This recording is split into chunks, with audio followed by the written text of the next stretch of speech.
Told you about the breaking news in Daphne where the search is on for a bank robber. Police in Daphne are also looking out for someone they say impersonated a police officer, pulled a guy over on the interstate and robbed him at gunpoint. Fox 10 News reporter Corey Pippen has that story. Police say a man's trip through Daphne on I-10 resulted in him being pulled over by someone driving a dark Crown Victoria with blue dash lights.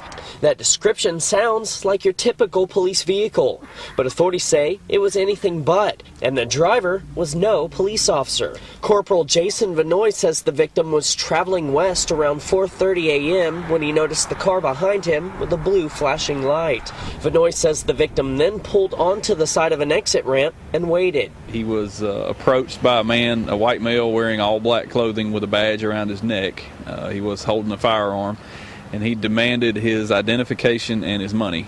He gave him both items, and then the offender left. Vanoy says the victim, who wasn't injured, went to the nearest gas station and dialed 911. That's obviously extremely dangerous, and it makes it dangerous for the actual police officers because it puts the public in fear, and it makes people, very uneasy, especially at night when they're getting pulled over, and that adds to an already tense situation when somebody's involved in a traffic stop. Police say the suspect was last seen driving onto the causeway. They say there are a number of things to remember once you see the blue lights in the rearview mirror, and they say they're all designed to make sure you don't become a victim. Feel free to drive on and put the turn signal on and continue to a populated area or a well-lit area if you can. They can also listen, for a siren. A lot of times if people don't immediately pull over, the officer will turn the siren on. Just be aware, pay close attention to who's behind you.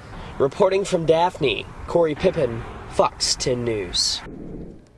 Police say the impersonator was dressed in all black clothing. If you have any information, contact the Daphne Police